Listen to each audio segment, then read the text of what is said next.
Félin pour Daily et aujourd'hui on se retrouve pour Soul Raiders. Alors je n'ai pas de boîte de jeu puisque c'est la version prototype, c'est un prologue qui m'a été envoyé par One for All, donc la maison d'édition qui sortira ce jeu sur Kickstarter à partir du 7 juillet. C'est un jeu qui a été créé par Marc-André, donc qui a créé l'univers Kivros de Kivros. C'est un jeu de running quest. Vous allez avoir ce petit côté card-driven afin de vous déplacer et surtout affronter des monstres durant votre aventure.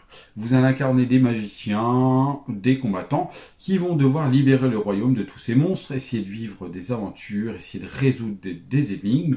Dans vos aventures, vous aurez des événements, des monstres, un petit peu des boss à affronter. Donc on va voir ça un petit peu ensemble aujourd'hui. C'est un jeu qui se joue de 1 à 4 joueurs, donc bien sûr du coopératif. Vous allez devoir affronter ensemble et surtout vaincre ensemble tous vos ennemis. C'est conseillé pour 10 ans et plus, puisque vous allez tuer des monstres, etc. etc. Donc je ne remets pas en cause la limite d'âge. Et c'est un jeu qui va se jouer entre 90 minutes et 240 minutes. Il faut savoir que 90 minutes, ce sont les scénarios un petit peu de base, les premiers scénarios. Et au fur et à mesure, vous allez avoir des chapitres qui vont être de plus en plus longs. Il faut savoir qu'aujourd'hui, je vous présente un chapitre qui a 9 lieux. Dans un vrai chapitre, vous aurez à peu près 40 lieux. De plus, le matériel que je vous présente aujourd'hui sera présent lors de la campagne, mais un petit peu upgrade, par exemple pour les standees, qui seront plutôt, je pense, des miniatures. Et aussi, tout ce qui est jetons, vous allez avoir beaucoup plus de jetons, bien sûr, dans le jeu en version finale. Donc on va se retrouver aujourd'hui pour vous présenter globalement le jeu, sans pour autant vous faire le scénario, donc le prologue en entier, puisque je n'ai pas 90 minutes à vous proposer en vidéo, je ne trouve pas ça forcément intéressant, il faut voir de quoi ça parle, sans pour autant vous divulguer toutes les informations que vous allez trouver dans le jeu, puisque ce prologue sera sûrement inclus dans le jeu et vous permettra de découvrir vous-même le jeu. Donc, je ne voudrais pas vous spoiler un petit peu l'aventure. Donc on se retrouve tout de suite pour parler un petit peu de Soul Raiders. Bonjour, donc on se retrouve pour parler un petit peu du jeu Soul Raiders. Pour parler aujourd'hui, j'ai fait une petite installation de matériel. Je vais vous présenter quelques points de règle, je vais vous montrer un petit peu comment se joue le jeu. Par contre, je ne vais pas rentrer dans le détail de tout le scénario. Ce n'est pas le but de vous le présenter, tout simplement parce que c'est un prologue. Ce n'est pas un prototype en tant que tel, donc je pense qu'il sera présent dans le jeu. Si vous suivez la campagne Kickstarter et si vous pledgez la campagne Kickstarter, je pense que vous le recevrez. Donc aujourd'hui, si vous vous montrer 2-3 choses, la vidéo, bien sûr qu'elle ne dure pas 1 heure pour pas vous perdre, pour pas tout vous montrer, tout vous dévoiler, pour vous garder quelques surprises. Il faut savoir que c'est un prototype du prologue. Par contre, cette fois-ci, donc vous avez quelques coquilles qui sont arrivées avec le jeu. J'ai essayé de les corriger et j'essaye de pas forcément vous les montrer dans la vidéo. S'il y en a certaines qui vous paraissent, certaines choses qui vous paraissent incompréhensibles, c'est normal, c'est un prototype. Donc il y a que 2-3 petites choses qui arrivent, malheureusement, qui ne sont pas encore finies de développer ou qui ont eu un petit souci. Ça arrive souvent dans les prototypes, donc c'est tout à fait normal. Au niveau du matériel que je vais avoir aujourd'hui, je vais avoir un plateau central qui sera commun à tous les joueurs normalement. Bien sûr, là je vais vous montrer que pour un joueur, vous avez un deuxième joueur qui est présent dans le prototype, pour ce qui permet de jouer à 2, découvrir le jeu à 2. J'ai commencé à le faire une partie à 2, ça change quelques petites choses, c'est juste que ça rend peut-être des fois le jeu un peu plus compliqué, puisque il faut savoir c'est que la piste de points de vie est commune à tous les joueurs. Donc c'est-à-dire que dès que vous perdez des points de vie, c'est tous les joueurs qui perdent des points de vie. La seule chose, c'est que à chaque fois que vous perdez des points de vie, vous avez en fait la piste fatigue qui va descendre. C'est-à-dire dès que vous passez au niveau du 30, la piste fatigue descend et du coup, vous avez plus que 3 cartes en main, plus que 2 cartes en main. Et ça, si vous avez plus après 2 cartes en main, c'est pas une carte, c'est 0. Vous avez perdu la partie. Donc c'est une condition de défaite. Vous avez aussi la piste menace. Tout du long de la partie, vous allez avoir la menace, enfin les monstres qui vont la piste menace qui va augmenter. Si vous allez jusqu'en haut, vous avez perdu la partie. Cette piste menace est accompagnée de petits carrés. Plus vous allez monter sur la piste menace, plus vous allez avoir de conséquences. C'est-à-dire que vous allez perdre de la vie à chaque fois, à chaque fin de tour. Vous allez avoir des monstres qui vont apparaître, possiblement en fonction des lieux. Donc ici 2 monstres, 3 monstres, 4 monstres, et vous perdez du coup un nombre de points de vie équivalent. Vous avez 2 événements qui sont présents. Ce sont des événements qui vont aller avec le scénario. Vous pourrez en avoir plus en version finale, puisqu'un scénario ici, le scénario prologue, c'est à peu près 9 lieux, si je ne me trompe pas, normalement 9 lieux. Dans les versions finales, ça sera entre 25 et 40 lieux par chapitre, donc ce qui pourrait être vraiment intéressant de découvrir. Vous aurez toujours un petit système de sauvegarde, je pense. Et vous allez avoir plein de matériel. Alors au niveau du matériel, on va commencer là-haut. Vous avez des cartes monstres aléatoires, ce sont des monstres un peu communs que vous pourrez découvrir, piocher et surtout mettre sur votre plateau. Tout du long de la partie, vous devrez les affronter. Vous avez des monstres un peu moins communs, donc avec un dos numéroté, ce sont un petit peu des boss, des monstres de rencontre, qui vous donneront des bonus spécifiques, vous donneront des cartes peut-être aventures spécifiques, ce sont les cartes qui sont ici, qui sont numérotées, qui raconteront un peu votre aventure. Effectivement, dans Soul Rider, vous allez vraiment découvrir une aventure, vous allez découvrir votre propre aventure, c'est-à-dire votre histoire, vous allez créer votre histoire surtout, et en fonction des rencontres, vous allez gagner plus ou moins de bonus. Vous allez avoir des petits boucliers ici, j'y reviendrai un petit peu plus tard, bien sûr, dans la vidéo, je vais vous montrer à quoi ça sert. Des petits jetons en haut qui vous permettront, au fur et à mesure de la partie, si vous en avez, de pouvoir les dépenser afin d'acheter des nouvelles cartes, des cartes un peu plus puissantes pour votre deck, ou tout simplement qui rajoutent des cartes dans votre deck, mais aussi vous permettront de piocher les cartes, qui, bien sûr, en fonction de la fatigue, puisque quand vous êtes fatigué, vous piochez moins de cartes, vous donneront toujours ce petit avantage, ce petit bonus dans les mains. Vous pourrez aussi, bien sûr, sauvegarder vos cartes dans la partie, mais j'y reviendrai un petit peu plus tard. Vous avez un autre personnage avec ses 2 figurines et son deck. Aujourd'hui, je vais vous présenter le personnage de Eneko, donc avec ses 2 petits standees là, cette fois-ci, parce que les figurines, je pense, arriveront dans la boîte, puisque quand vous regardez, c'est vraiment les standees de figurines. Donc une version normale et une version un peu plus shadow, ce qui vous permettra d'éviter un petit peu les ennemis, version fantôme.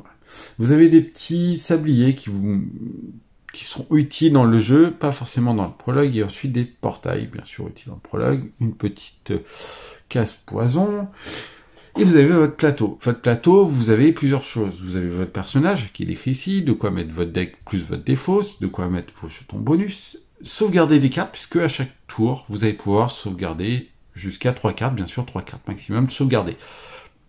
Premier tour, vous sauvegardez vos 3 cartes, vous ne pouvez plus en sauvegarder au deuxième tour, à moins d'utiliser des cartes, vous pouvez les utiliser quand vous le souhaitez. Plus vous allez avoir des pouvoirs bonus, c'est-à-dire vous allez pouvoir avoir des petits bonus. Ici, par exemple, nous avons la force, et ici, nous avons la précision. Ça va vous être demandé tout du long de la partie d'avoir de la force et de la précision, ce qui vous permettra d'augmenter vos cartes tout du long de la partie. Au niveau de votre deck, vous avez plusieurs choses dans votre deck, vous avez différentes cartes, vous avez des cartes de déplacement, vous avez des cartes de sortilège, vous avez des cartes de combat, et donc vous allez devoir vous organiser en fonction de ça, puisque vous êtes un magicien, il ne faut pas l'oublier, et du coup vous pourrez avoir quelques astuces, quelques petites choses à utiliser. Bien sûr, ça sera un jeu où vous allez vous déplacer, combattre des monstres, utiliser vos sortilèges, essayer de trouver les différentes énigmes afin de survivre, et surtout passer au chapitre suivant.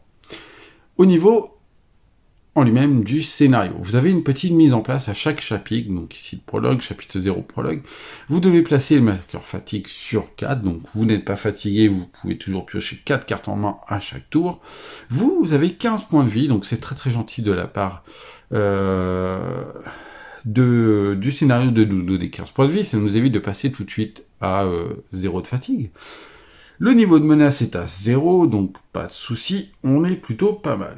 Les 2 événements ne sont pas encore révélés, donc pour l'instant on ne sait pas ce qui va se passer lors des événements. Il faut lire les conditions de victoire au verso de cette carte, puis léser la carte d'introduction. Donc les conditions de victoire, c'est comment va se terminer la partie. Alors, on va passer tout d'abord aux conditions de défaite. Défaite, c'est vous atteignez la carte The End sur la piste fatigue ou sur la piste menace, donc ça c'est une condition de défaite. Pour les conditions de victoire, à un joueur, ici on va jouer un joueur, ça sera de récupérer seulement l'objectif principal. Plus vous allez avoir de joueurs, plus vous allez avoir d'objectifs, mais cette fois-ci plutôt secondaires à récupérer pour finir la partie. Une fois que vous avez récupéré vos objectifs, la partie se termine et c'est plutôt une victoire plutôt convaincante. Vous avez une introduction pour savoir un petit peu comment est fait le jeu. Vous entendez dans la nuit des bruits, ça vient d'une ruine, donc aujourd'hui on va aller voir des ruines. Vous savez qu'il y a des monstres, mais normalement ils sont issus de livres, de contes, c'est vraiment des choses qui n'existent pas, et vous allez les affronter, parce qu'aujourd'hui vous allez découvrir qu'ils existent bien et belles, et que vous allez devoir plutôt utiliser votre épée afin de les combattre. Bien sûr, vous avez plusieurs choix possibles dès le départ. Et oui, c'est un jeu où vous allez avoir un petit peu tous ces choix Un peu comme le livre dont vous êtes le héros, vous allez pouvoir tourner les pages. Ici, vous allez pouvoir choisir votre lieu de départ. Donc, soit vous montez dans la cour centrale désertée, révélez le lieu 1 en y plaçant votre héros, soit vous faites le tour du fortin, d'où proviennent d'étranges bruits, révélez le lieu 9 en y plaçant votre héros. Et bien sûr, vous allez pouvoir retourner tout de suite cette carte. Moi, j'ai fait le lieu directement 9 parce que j'ai envie de découvrir, donc aujourd'hui, je vais vous montrer le lieu numéro 1. On va essayer de commencer tout doucement. Donc là, on va commencer par le prologue. Vous avez le fortin lui-même, les ruines, déjà présentées. Il faut savoir, c'est que du coup, là, on a découvert le lieu numéro 1. Vous avez sur ce lieu diverses informations. La première information, c'est le numéro du lieu. Vous avez ensuite la face. Vous avez un cadenas aussi sur le lieu. C'est-à-dire que vous allez pouvoir retourner la carte du côté B, seulement si vous avez la condition qui est inscrite ici, réussit si un héros présent sur ce lieu possède la carte numéro 15, donc celle-ci, et vous pourrez retourner ce lieu sur le côté B. En l'occurrence, ici, non. Vous allez avoir d'autres informations, c'est-à-dire qu'ici, vous allez avoir un petit lieu, donc le lieu numéro 2, celui-là qui remonte dessous, mais je vous le montre pas trop. Pour y aller, il faudra avoir 4 de déplacement. Il faudra utiliser 4 de déplacement pour y aller. La flèche verte indique que les ennemis qui seront sur cette carte ne pourront pas vous suivre vers ce lieu. Par contre, la flèche blanche indique qu'ils vous suivront jusqu'à le lieu numéro 7. Donc ça sera un petit peu plus délicat. Bien sûr, 3 de déplacement pour aller vers le lieu numéro 7. Ensuite, vous avez vers le lieu numéro 9, donc le deuxième choix de départ, vous avez 8 de déplacement. Vous avez un petit encadré qui vous dit « Jetez un coup d'œil rapide par la porte de gauche ». Hop là, on va voir un petit peu ce qui se passe, sans trop pourtant y entrer. C'est peut-être la petite chose un peu plus... en faisant un peu plus attention. Donc, il faudra 3 d'observation, et on découvrira un événement, ça sera l'événement numéro 1. Enfin, non, pas l'événement, la carte numéro 1. Autant pour moi. Donc voilà, vous avez tout plein d'informations comme ça. Ensuite, vous allez avoir des petites icônes. Ces petites icônes, c'est en fin de tour. Donc dès que vous avez dit, c'est la fin de mon tour, tous les jours on dit c'est la fin de leur tour, ce qui va se passer, c'est que vous allez avoir la réaction des monstres, la réaction entre guillemets du jeu. Donc soit les monstres vont vous attaquer, soit vous allez perdre des points de vie, soit ça va faire apparaître des monstres. Donc là voilà, ce sont des monstres aléatoires qui vont pouvoir apparaître si à la fin du tour vous vous trouvez sur ce lieu. Là, en l'occurrence, on va voir un petit peu comment ça se passe. Donc maintenant que je vous ai un petit peu expliqué tout cela, on va piocher des cartes. Effectivement, nous avons 4 cartes dans notre main au départ. Donc, je vais pousser un petit peu le plateau et on va regarder un petit peu ce qui se passe. Donc moi, je suis un petit peu le gars qui aime bien prendre ses précautions, et du coup, je vais ajouter un petit coup d'œil, ça me permettrait un petit peu de faire attention, de regarder un petit peu ce qui se passe, et de pouvoir agir en conséquence. Ça me dit qu'il faudra 3 en observation. Pour payer l'observation, vous êtes bien d'accord, je n'ai pas de carte d'observation, ni je n'ai pas de pouvoir d'observation. Et pour regarder un petit peu l'observation, il va falloir que je fasse attention, et que je dépense des points d'action. Des points d'action, c'est les points qui se trouvent en haut des cartes. Ici, je vais dépenser 3. J'aurais pu dépenser à 5, mais le jeu ne rend pas la monnaie, donc ça sera de la perte nette. L'action qui est ici avec le bonus, s'applique que lorsque j'utilise une action précise. Par exemple, je veux me déplacer ici de 4, je prends cette carte-ci, et ça me dit 2 plus 2 pour chaque carte action de déplacement. Je fais une action de déplacement, je paye avec une carte action de déplacement, du coup là je peux utiliser le bonus. En l'occurrence là c'est pour l'observation, je ne peux pas prendre le bonus. Donc je vais dépenser 3, et je vais prendre la carte numéro 1. Donc je vais aller chercher en dessous, si j'y arrive à la prendre. Ça va être la dernière carte, bien sûr. Et donc, je vais prendre la carte numéro 1. La carte numéro 1 me dit, vous entendez une dispute qui dégénère en bagarre et apercevez un gobelin en train d'en détrousser un autre, étendu sur le sol. Le voleur a dû vous repérer car il bondit hors de votre champ de vision. Vous reculez prestement afin de préparer votre prochaine action. Conservez cette carte jusqu'à la fin de la partie. Alors, les cartes à conserver, c'est que ça va avoir une incidence. C'est une histoire que l'on raconte, donc il faut bien sûr garder les cartes.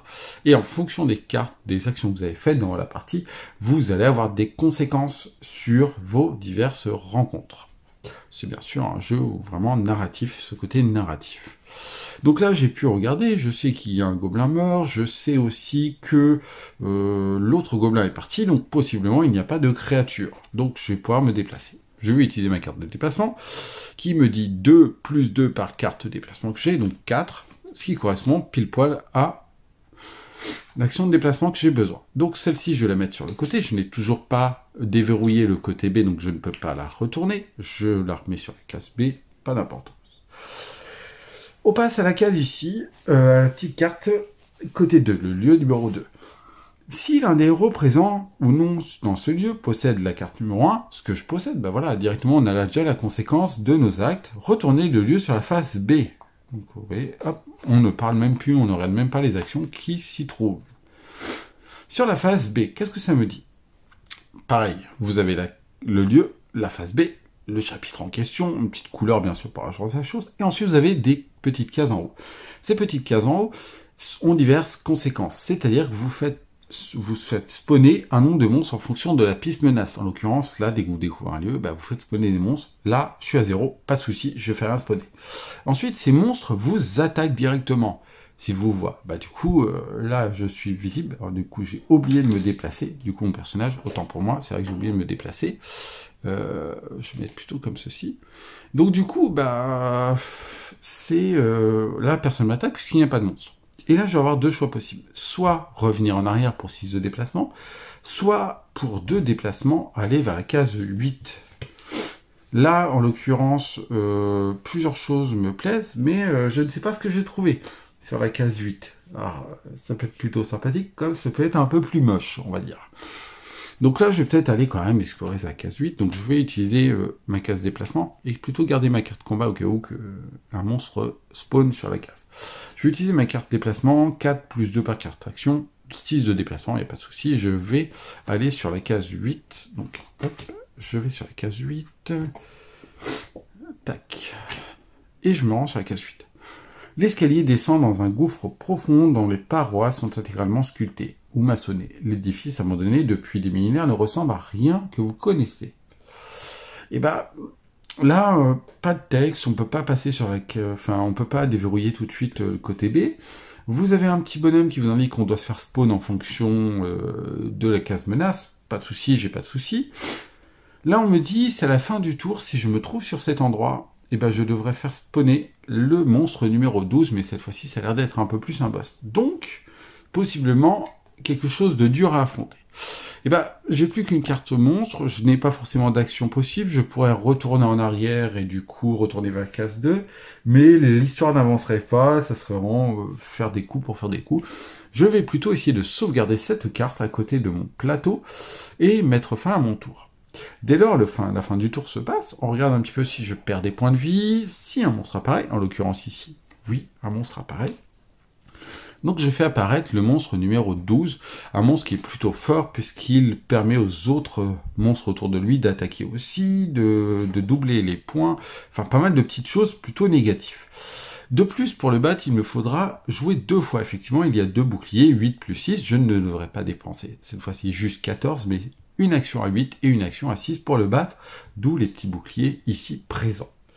Cela me fera rapporter une carte d'aventure numéro 14, et ensuite 2 boucliers pour me permettre de piocher ou dépenser afin d'avoir d'autres cartes. Plutôt intéressant. Dès lors, c'est à nouveau à mon tour de jouer, puisque la phase de nettoyage, la phase où les monstres jouent, est finie. Il n'y a pas d'autres conséquences. Donc là, je vais pouvoir repiocher à nouveau 4 cartes. Mais c'est vrai que j'ai gardé, on me dit, pas mal de combats, j'ai gardé celle-ci de côté. Alors on va regarder un petit peu comment ça se passe. J'ai plutôt des cartes combats, donc c'est plutôt intéressant pour vaincre monstre. Je vais peut-être m'intéresser surtout à ça. Cela me dit 2 plus 2 par ennemi, donc ça veut dire 4 ici. Ici ça me dit 2 plus 1 par carte action. Si je joue ces deux-là, ça me donne 8. Effectivement, j'ai 2 cartes actions, donc ça correspond à 2. 4 plus 4, 8. Bah, je vais aller jouer ça, et je vais aller affronter le monstre. Ça va lui enlever 8, donc son premier bouclier. Le monstre ne réagit pas, il réagit qu'en fin de tour, lorsque c'est une phase de nettoyage.